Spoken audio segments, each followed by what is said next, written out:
U tug'ildi va shu zahoti o'z klani uchun keraksiz chiqindiga aylandi. Uni qabul qilishmadi, uni tan olishmadi, u rad etildi.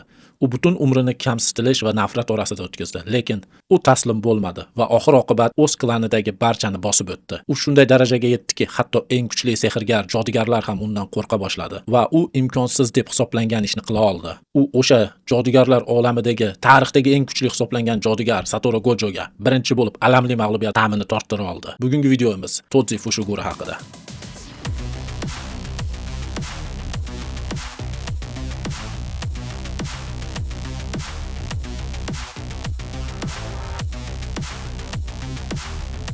Zenin klani bu oddiy oila emas. Bu kuch ustiga qurilgan tizim. Bu yerda inson kimligi muhim emas, uning ichidagi la'nat energiyasi, texnikasi muhim. Agar senda energiya kam bo'lsa, sen tashlandiq, past tabaqasan. Agar umuman bo'lmasa, sen hech kimsan. Va aynan shu joyda Toji Fushiguro tug'ildi. U oddiy kuchsiz emas edi.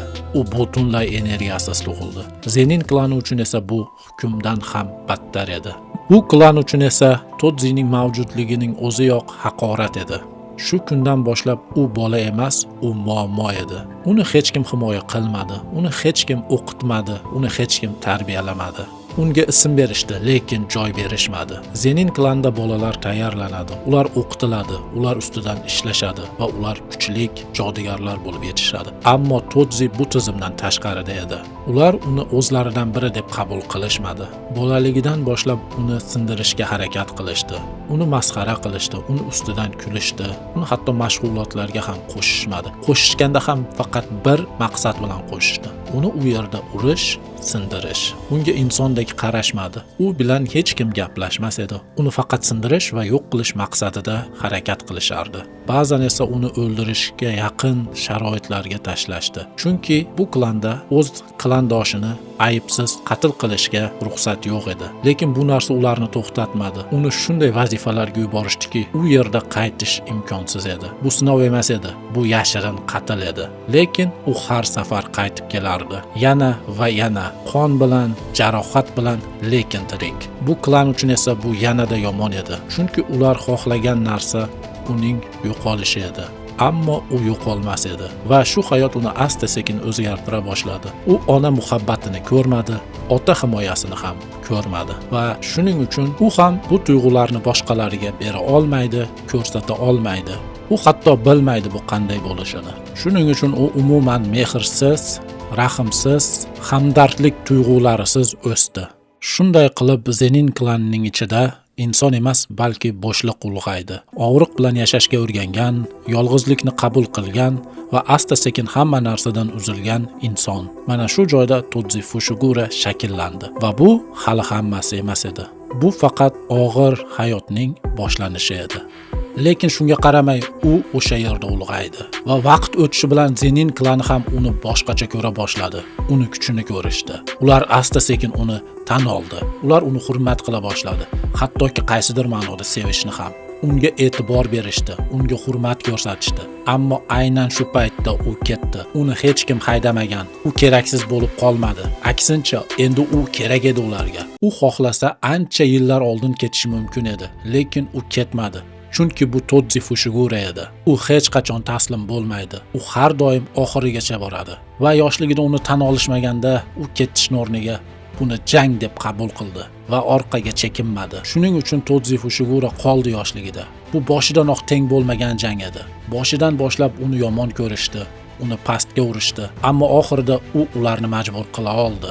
Ular endi uni hurmat qilishadi va ular uni kuchini tan olishdi. Va aynan ular bir paytlar nafrat bilan qaragan insonini hurmat qilishga majbur bo'lishdi. Va Toji aynan shu lahzada ketdi. Bu ishi bilan u go'yoki aytgandek, men sizlarni ham yengdim. Mana kim Toji Fushiguro. Orqaga chekinmaydigan, har qanday qiyinchilikka chidaydigan va faqat olg'a qadam bosishni biladigan inson. Va mana shu joyda biz bir narsaga urg'u berib o'tib ketishimiz kerak. Juda ko'pchilik bu narsaga e'tibor bermaydi, lekin bu Toji Fushiguroning eng katta g'alabalaridan biri.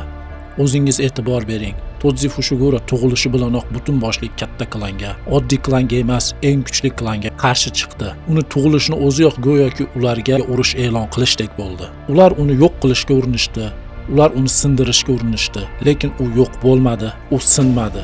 va u oxiriga davr chidadi va oxir-oqibat u dahshatli g'alabani qozondi. U oddiy klan ustidan emas, eng kuchli klan ustidan g'alaba qozondi va bu uning birinchi g'alabalaridan biri edi. Meni nazrimda esa eng kuchli, eng dahshatli g'alabasi. O'zingiz o'ylang, go'dak tug'ilishi bilanoq chaqaloq butun boshli klanga qarshi chiqa boshladi va oxir-oqibat ular ustidan g'alaba qozondi. Mana Todzi Fushiguraning haqiqiy kuchi. Va u Zenin klanidan ketgandan so'ng butunlay boshqacha hayot kechira boshladi. U endi hech kimni o'ylamaydi, hech kimga hech baloni isbotlashi shart emas. U ko'ngli xohlagandek yashay boshladi. U o'sha qimor bilan shug'ullanardi, kayf safo va pul topishni ham o'ziga yarasha zo'r yo'lni topdi. U shunchaki yollama qotil sifatida odamlarni o'ldira boshladi. Unga qizig'i yo'q edi.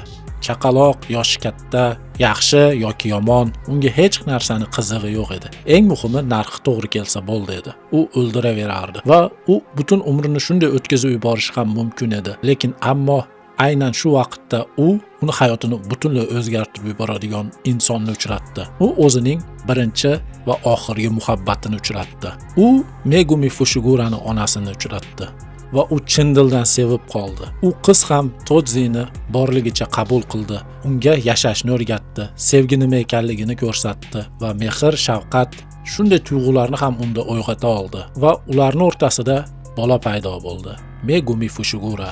Todzi bu bolani ham juda yaxshi ko'rardi. O'z xotinini ham chin dildan sevardi va u baxtli hayot kechirishni boshlagan edi. Va biz bilamizki, bu animeda hech kimni baxtli bo'lishga haqqi yo'q. Bunga Gege hech qachon yo'l qo'ymaydi. Shuning uchun u Todzini eng baxtli mahalida uni baxtli qilayotgan insonni olib qo'ydi va Todzini yana o'sha qorong'ulikka irg'itib yubordi. Todzi Fushigura o'z xotinini yo'qotadi. Uni xotini uni qo'llarida jon beradi va shu joyda Todzini ichidagi endi tirilib kelayotgan, endi asta-sekin shakllanayotgan muhabbat, yaxshilik, ezgulik o'sha xotini bilan birgalikda o'ladi va u yana o'sha eski hayotiga qaytadi. Shu joyda juda ko'pchilik Todzini tushunmaydi. U o'z bolasini tashlab ketadi deydi. Bu yaxshilikka emas deydi. Lekin siz Todzini ham tushuning. Uni xotini unga shu darajada qattiq og'riq berdiki, u bu og'riqni ko'tara olmadi. Bunday og'riqni unga hatto Zenin klani ham bermagan edi.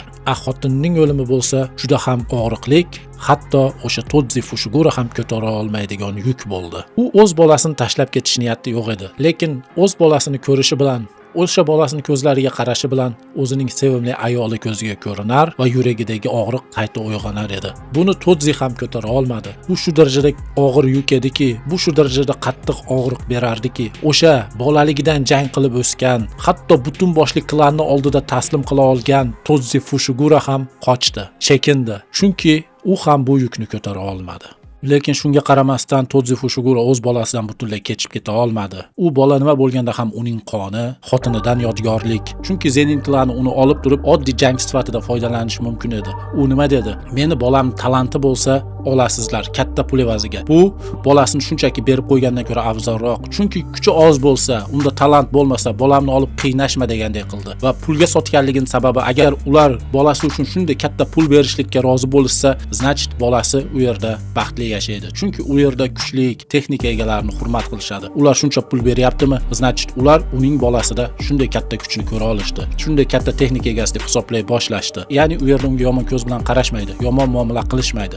Siz so'rashingiz mumkin, unda nimaga u Gojoga bolamni himoya qil dedi. Bolamni Zenin klaniga sotishadi, sen uni to'xtatishing mumkin deya Gojodan go'yoki yordam so'radi deb. Chunki aziz do'stlar, u o'lim oldidan bir narsani tushundi. O'lim oldidan u shu narsani tushundiki, unga jodigardek yashash yoqmaydi. Zenin klanda bo'lsa boshqacha yashashni o'rgatishmaydi va shuning uchun u o'zining eng baxtli damlarini esladi. Eng baxtli damlari uni jodigar sifatida emas, oddiy inson sifatida yashagan mahallari edi va u o'shani eslab bolasiga ham shunday damlarni sovg'a qilgisi keldi. Shuning uchun u so'zlarni aytdi.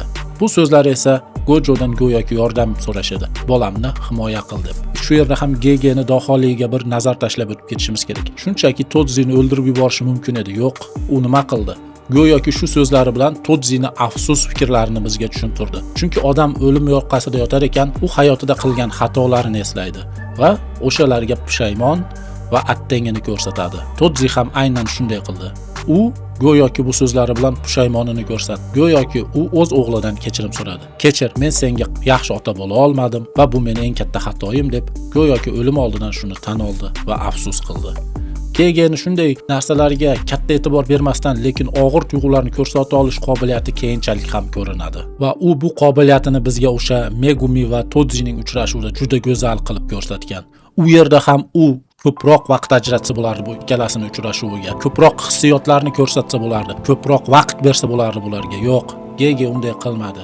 Gege shu bir necha daqiqa ichida ota va bolaning bir-biriga bo'lgan munosabatini, to'g'rirog'ini aytganda esa otani bolaga bo'lgan munosabatini va uni bolasiga bo'lgan mehrini ko'rsatishga ulgurdi. Ya'ni o'sha ikki og'iz so'z qay darajada go'zal, qay darajada og'ir edi. Butunlay aqlini yo'qotgan, faqat instinktlari, faqat jang xohishi bilan yashayotgan Toji Fushigura o'z bolasini qonini his qildi. Unda jodu kuchi yo'q, u jodugarlarning jodusini his qila olmaydi. Shuning uchun u yaqin kelganda, o'z bolasiga jarohat yetkazganda, uni qonini ko'rganda his qildi va o'sha joyda ota tuyg'usi uyg'onib ketdi. Ota tuyg'usi shu darajada kuchli chiqdiki, uni hatto jang xohishidan, uni hatto o'sha instinktlaridan ham kuchliroq chiqdi. Va uni Megumiga bergan savoli, "Isming nima?"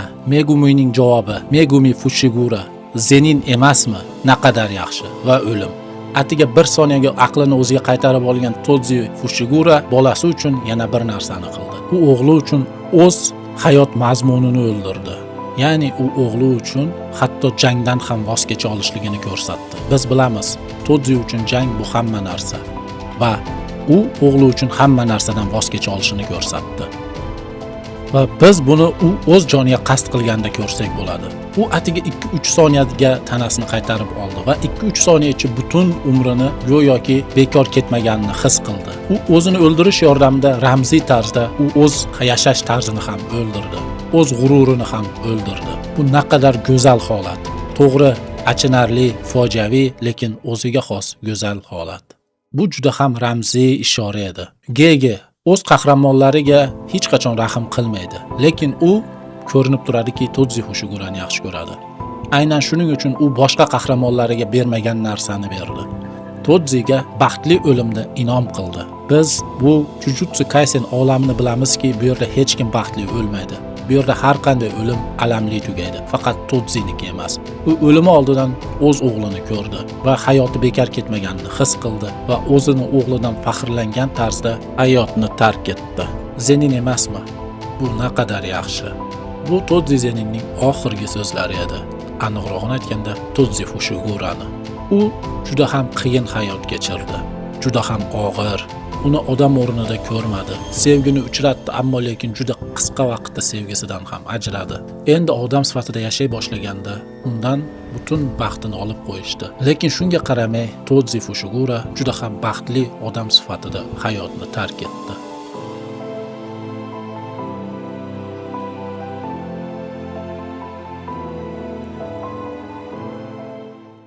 Ana endi Tojining kuchlariga keladigan bo'lsak, aziz do'stlar, Toji Fushigura bu samoviy cheklov bilan tug'ilgan inson. Bu narsa la'nat deb ataladi, lekin aslida bu almashuv.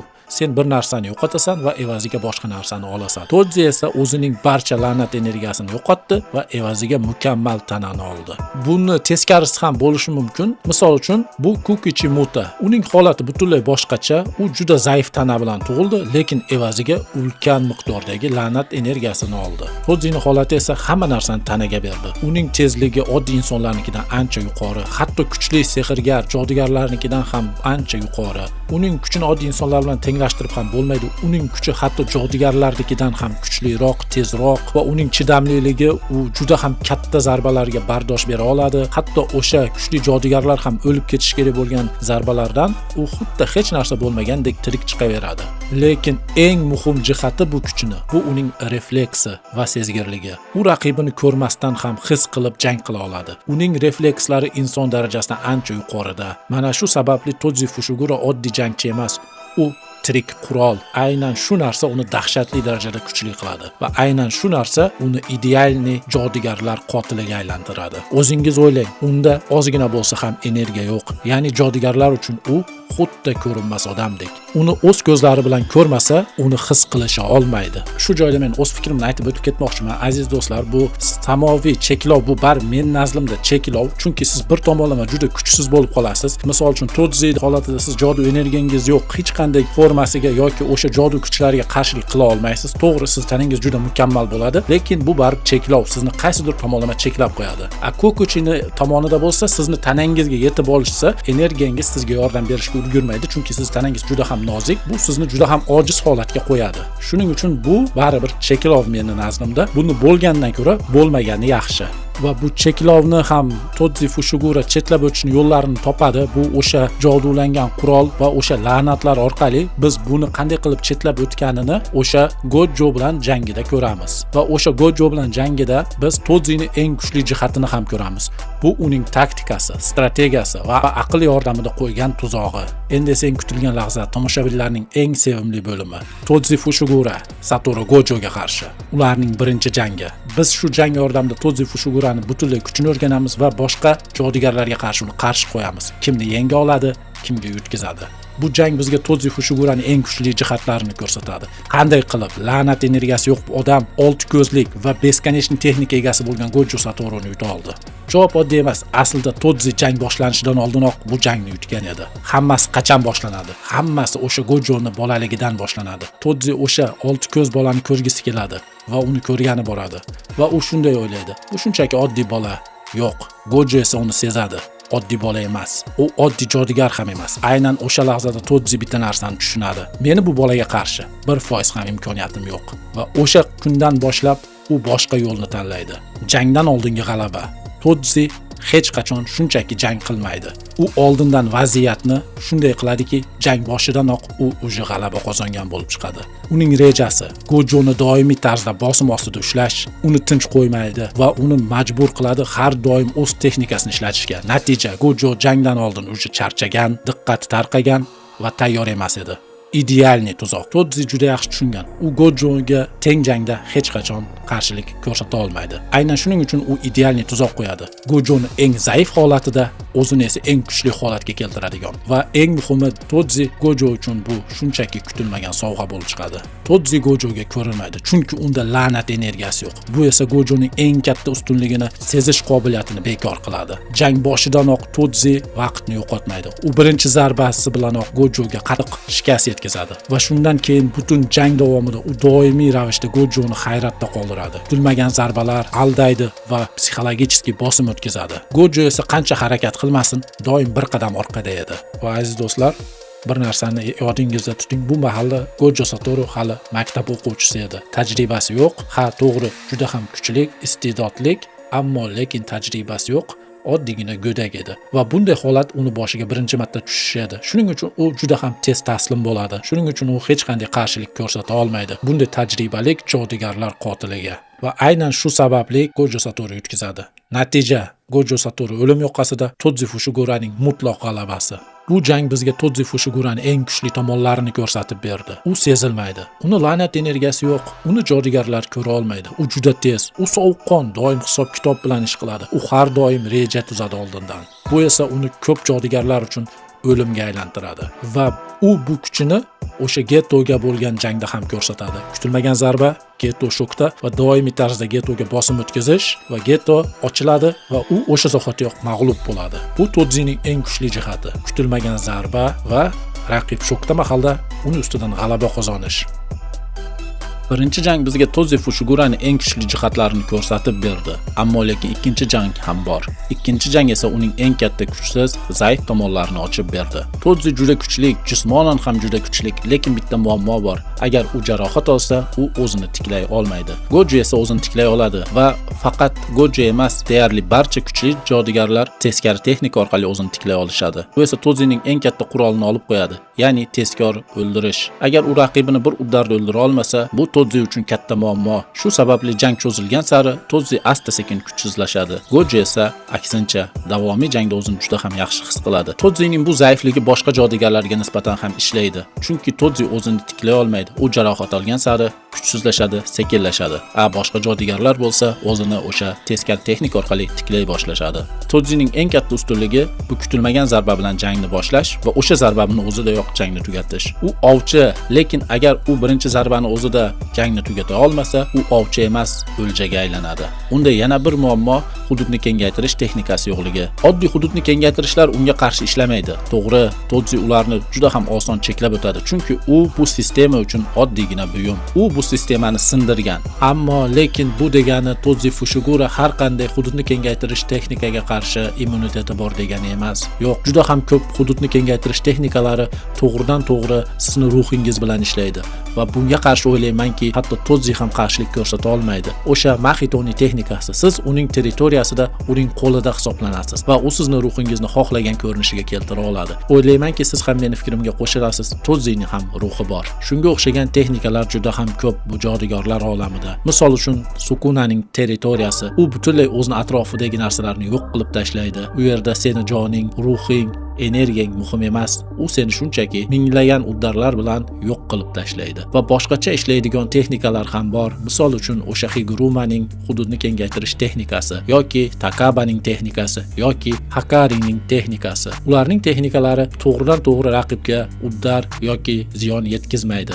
Aksincha ular o'zining egasini kuchaytirishadi va o'ylaymanki Todzi bunga qarshi hech balo qila olmaydi. Va Todzining eng katta kuchlaridan biri bu uning tezligi. Juda ko'pchilik uni eng tez qahramon deb hisoblar ekan. Men buni yaqinda bildim. Yaqinda shu o'zim kanalimni ochib shu haqida video qilishni boshlaganimdan keyin kommentariyalarni o'qib shuni tushundimki, juda ko'pchiliklar Todzini eng tez qahramonlardan biri hisoblaysizlar ekan, lekin aslida aziz do'stlar bu unday emas.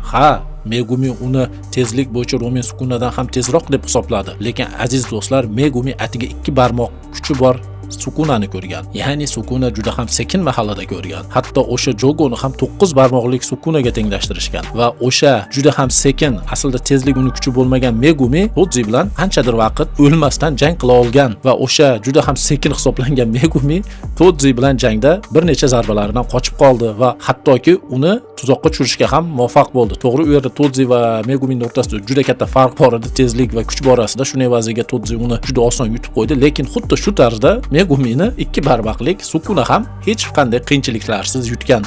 Shuni esingizdan chiqarmang. Va u yerda Megumi o'zining territoriyasini ochgan, undan oldin janglar qilgan, juda ham charchagan, kuchsiz mahallada jang qildi Todzi bilan. Meni aytmoqchi bo'lgan gapim, Todzini yutardi Megumi agar kuchi ko'p bo'lganda demoqchi emasman. Yo'q, Todzi 100% kuchli Megumidan, o'sha mahalladagi Megumidan. Lekin Megumi undan ham ko'ra yaxshiroq jang qilishi mumkin edi agar u territoriyasini ochib kuchini ketkizmaganda.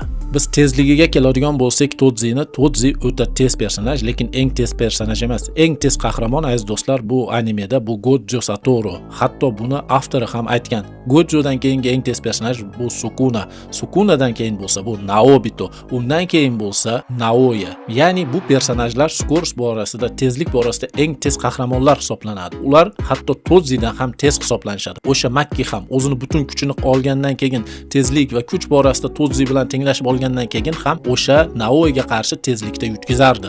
Har bir jangida Naoya undan ko'ra tezroq bo'lib chiqqan. To'g'ri, o'sha janglarda Makki g'olib sifatida chiqdi, ammo lekin tezlik borasida esa Naoya undan tezligini ko'rsatdi. U yerda boshqa faktlar bor edi. Men shu tomonni hisobga olishingizni xohlardim. Va bilamizki, butun kuchini uyg'ota olgan Makki tezlik va kuch borasida Todzi bilan teng. Hatto avtor ham shunday deydi. Makki uyg'ongandan so'ng, ya'ni o'z kuchini uyg'ota olgandan so'ng, singlisining o'limidan so'ng tezlik va kuch borasida Todziga yetib oldi. Faqat tezlik va kuch borasida. To'g'ri, u yerda strategiya va aql to'g'risida, tajriba to'g'risida gap ketmayapti. Ammo lekin tezlik va kuch borasida Todzi va Makki tenglashib qolishdi. Aziz do'stlar, meni aytmoqchi bo'lgan narsam shuki, tezlik hamma narsani hal qilmaydi. Agar tezlik hamma narsani hal qilganda, tezlik bu kuchlikka teng bo'lganda, aziz do'stlar, Satoru va Sukunadan so'ng eng kuchli qahramon bu Naobito, undan so'ng esa Naoya bo'lgan bo'lasdi. Yo'q, tezlik doim ham bu eng kuchli degani emas. Bilamizki, Naobito o'sha Jogoga ham yutkazib qo'yadi. Naobito undan tezroq, ammo lekin Jogo undan kuchliroq. Aziz do'stlar, bundan xulosa shuki, to'g'ri, Todzi top o'ntalikka ham kirmaydi. hatto kuch borasida ham, tezlik borasida ham. Ammo lekin Todzi shunday qahramonki, o'sha top 10 talidagilarni o'ldira oladigan qahramon. To'g'ri, balkim u ulardan kuchsizroq, zaifroqdir, ammo lekin Todzining shunday kuchli xislati borki, u o'shanday jangchilarni ham, eng kuchlilarni ham yenga oladi. O'zingiz qarang, birinchi jangda Gojoni u kuch bilan emas, tezlik bilan emas, aql bilan yutdi. U uni 3 kun davomida o'zini kuchini ishlatishga majbur qildi, charchatdi va jang boshlanishidan oldinoq g'alaba qozondi. Mana kim Todzi Fushigura. Todzi Fushigura bu jodugarlar ichidagi eng kuchli emas, u o'z nomi bilan turadi. Todzi Fushigura bu jodugarlar qotili.